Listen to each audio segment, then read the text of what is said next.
पाकिस्तान की सरकार और पाकिस्तानी सेना मुंह दिखाने लायक नहीं रह गई है। खुद पाकिस्तानी वायुसेना के पूर्व एयर मार्शल मसूद अख्तर ने पाकिस्तानी सेना की पोल पट्टी खोलकर रख दी है। मसूद अख्तर ने डंके की चोट पर कहा है कि भारत की ब्रह्मोस मिसाइल ने पाकिस्तान एयरबेस के चिथड़े उड़ा दिए हैं। उनका दावा है कि भारत के मिसाइल हमले में पाकिस्तान के कई बेहतरीन पायलट मारे गए।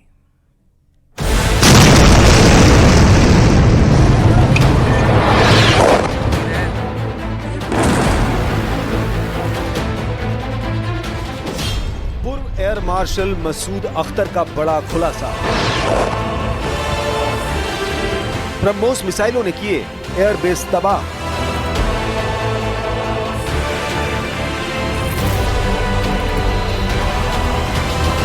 पहलगाम हमले का बदला भारत ने आतंकियों के खिलाफ शुरू किया था, लेकिन पाकिस्तान को लगता था कि उसके परमाणु बम और चीन एयर डिफेंस सिस्टम के खौफ से भारत कभी भी पाकिस्तानी एयरबेस पर हमला नहीं कर पाएगा। लेकिन उसके बाद जिस तरह से भारतीय सेना ने बिना एलओसी पार किए पाकिस्तान में मौजूद 12 एयरबेस में से 11 एयरबेस को उड़ाया है, उससे पूरे पाकिस्तान में मातम छा गया है। हैरानी की बात तो यह है कि पाकिस्तान भारत पर हमला करने से पहले परमाणु जंग की सीधी धमकी दे रहा था। वही पाकिस्तान अब 4 दिन से परमाणु बम का पा भी नहीं बोल पा रहा है। ऐसा लगता है कि भारतीय सेना के भीषण हवाई हमलों से पाकिस्तान के परमाणु बम पेंसिल बम बनकर रह गए हैं। हम आपको दिखाने जा रहे हैं कि 15 ब्रह्मोस सुपरसोनिक क्रूज मिसाइलों ने कैसे चीन और तुर्की के हथियारों को चकमा देते हुए पूरे पाकिस्तान में कोहराम मचाया है। हम आपको दिखाने जा रहे हैं कि 4 दिन में पाकिस्तान की हार अब खुद पाकिस्तान के टॉप अफसर क्यों मना रहे हैं। क्यों पाकिस्तान के पूर्व एयर मार्शल मसूद अख्तर ये कहने को मजबूर हुए हैं कि ब्रह्मोस मिसाइल ने पाकिस्तानी सेना को बचने तक का मौका नहीं दिया है। 15 ब्रह्मोस ने उड़ा दिए पाकिस्तान के 11 एयरबेस।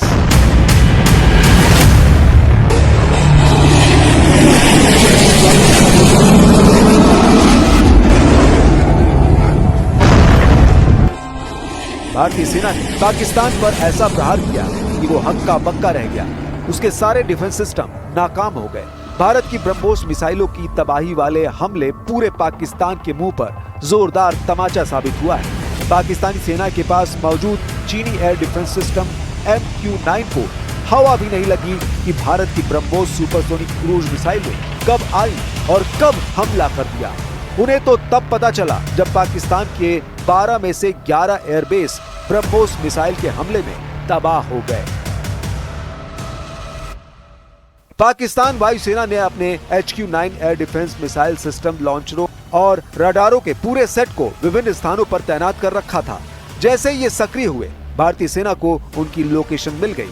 इसके बाद भारतीय वायुसेना ने पाकिस्तानी हवाई ठिकानों पर लंबी दूरी की मिसाइलों से हमला किया, जिसमें ब्रह्मोस और स्कैल्प मिसाइलें शामिल थी। हमले में करीब 15 ब्रह्मोस मिसाइलें और स्कैल्प, रैम्पेज और क्रिस्टल मेज मिसाइलें दागी गई। पाकिस्तानी एयरबेस पर हमलों का नतीजा ये रहा कि पाकिस्तानी वायुसेना को अपने विमानों को पीछे के विभिन्न ठिकानों पर भेजना पड़ा। ब्रह्मोस मिसाइलों को दागने से पहले इंडियन आर्म फोर्सेज पाकिस्तान को गच्चा देने के लिए डमी लड़ाकू विमान भेजे थे। ये विमान बगैर पायलट के थे और उन्हें इस तरह से भेजा गया था जिससे पाकिस्तान को लगा कि भारत के असली एयरक्राफ्ट हैं। जब डमी एयरक्राफ्ट ने पाकिस्तान के एयर डिफेंस को इंगेज किया, उसी वक्त भारत ने ब्रह्मोस सुपरसोनिक मिसाइल से पाकिस्तान के 11 एयरबेस को निशाना बनाकर हमला किया और तबाही मचा दी। ये पहली बार है कि ब्रह्मोस मिसाइल प्रणाली का उपयोग इस तरह के संघर्ष में किया गया है और इसने सुपरसोनिक क्रूज मिसाइल की अपार क्षमता को दिखा दिया।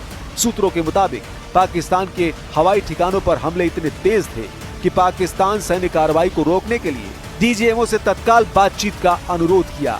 भारत का यह हमला मिलिट्री हिस्ट्री में 2 परमाणु संपन्न देशों के बीच अब तक के सबसे साहसी और सामरिक रूप से महत्वाकांक्षी जवाबी हमलों में से एक के रूप में दर्ज हो गया है। 9 और 10 मई की मध्यरात्रि को भारतीय वायुसेना ने 12 पाकिस्तानी एयरबेस में से 11 पर हमला किया। इतना ही नहीं, चीन की मदद से पाकिस्तान को मिला एयर डिफेंस सिस्टम नाकाम हो गया। भारतीय वायुसेना के लिए सिर्फ 23 मिनट या काफी थे पाकिस्तान की सरजमी पर पल रहे आतंक के अजगर को कुचलने के लिए, और वह आपने करके दिखाया है।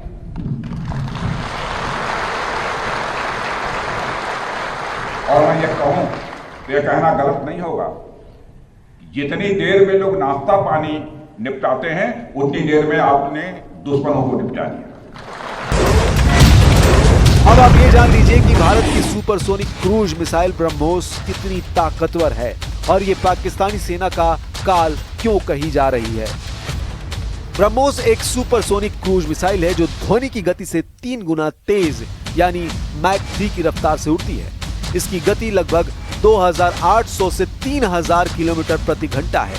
इसकी रेंज 290 किलोमीटर है, लेकिन अब इसके उन्नत वेरिएंट में 500 या 800 किलोमीटर तक के रेंज होने का दावा किया जा रहा है। ये 200 से 300 किलोग्राम उच्च विस्फोटक हथियार ढोने में भी सक्षम है। ये 15 किलोमीटर तक की ऊंचाई पर उड़ान भर सकता है और जमीन से 10 मीटर की ऊंचाई तक वार कर सकता है। इसे फायर एंड फॉरगेट सिद्धांत का पालन करने के लिए डिजाइन किया गया है। एक बार लॉन्च होने के बाद इसे किसी और गाइडेंस या इनपुट की आवश्यकता नहीं होती है। इस मिसाइल का रडार सिग्नेचर बहुत कम है और इसकी तेज रफ्तार की वजह से इसे रोकना विशेष रूप से कठिन होता है। ब्रह्मोस की गति इसे दुश्मन के रडार से बचने में मदद करती है, जिससे पाकिस्तान को जवाब देने का समय नहीं मिला। ये मिसाइल सटीक निशाना लगाती है, जिससे भारत आतंकी ठिकानों को नष्ट कर सके बिना आम लोगों को नुकसान पहुंचाए। इसे कई तरह के प्लेटफॉर्म से लॉन्च किया जा सकता है, जैसे सुखोई 30 विमान जो ऑपरेशन सिंदूर में इस्तेमाल हुए हैं। पहला 7 मई और दूसरा 10 मई को। दूसरे चरण में भारत ने लगभग 15 ब्रह्मोस मिसाइलें दागी, जिन्होंने पाकिस्तान के 11 एयरबेस पर प्रहार किया। इसमें रफीकी, मुरीद, नूर खान, अटैक हुआ है नूर खान बेस पे, रहीम यार खान, सुक्कूर और चुनिया यानी कसूर शामिल थे। इसके अलावा बासरूर और सियालकोट में रडार को भी निशाना बनाया गया। पाकिस्तान की हार पर पूर्व एयर मार्शल मसूद अख्तर का खुलासा। ऑपरेशन सिंदूर के दौरान भारतीय सेना ने अपने सटीक हमलों से पाकिस्तान के रावलपिंडी में स्थित नूर खान एयरबेस को तबाह कर दिया था, जिससे पाकिस्तान में खलबली मच गई है। पाकिस्तान से आ रही रिपोर्ट्स के मुताबिक अब पाकिस्तानी सेना के जनरल हेडक्वार्टर को रावलपिंडी से हटाया जाएगा। रिपोर्ट्स में कहा गया है कि पाकिस्तानी सेना के जनरल हेडक्वार्टर, जिसे GHQ कहा जाता है, उसे अब राजधानी इस्लामाबाद में ट्रांसफर किया जाएगा। पाक सेना का मुख्यालय फिलहाल रावलपिंडी के चकलाला में है और यहाँ से कुछ किलोमीटर दूर नूर खान एयरबेस है, जहाँ भारत ने खतरनाक मिसाइल हमला किया था। हम आपको पाकिस्तान के पूर्व एयर मार्शल मसूद अख्तर का वो दावा दिखाते हैं जिसमें वो कह रहा है कि भारत की मिसाइलों के सामने पाकिस्तानी एयरफोर्स बुरी तरह से हारी है। पाकिस्तान अपने जिस AWACS एयरक्राफ्ट पर गर्व किया करता है, उसे भारत ने हालिया सैन्य संघर्ष के दौरान नष्ट कर दिया था। पाकिस्तान के एक पूर्व वायुसेना प्रमुख ने बेशकीमती AWACS विमान को नष्ट किए जाने की बात स्वीकार की है।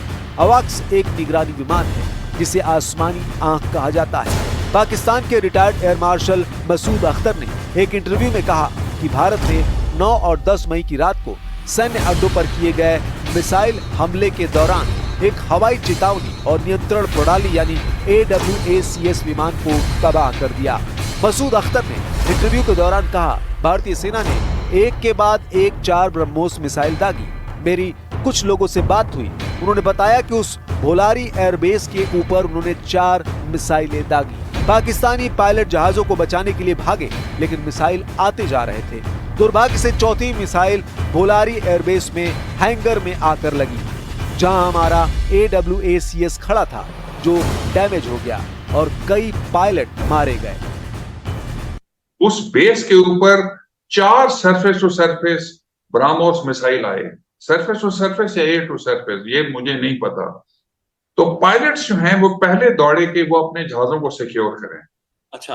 और जैसे पहला आया वो जूम करके ऊपर से दूसरा आया, फिर तीसरा आया, फिर चौथा आया, जो कि अनफॉर्चुनेटली भोलारी में डायरेक्टली आके एक हैंगर पे लगा, जहां पे एक हमारा एवैक्स खड़ा था जो डैमेज हुआ, जहां पे शहादतें भी हुई।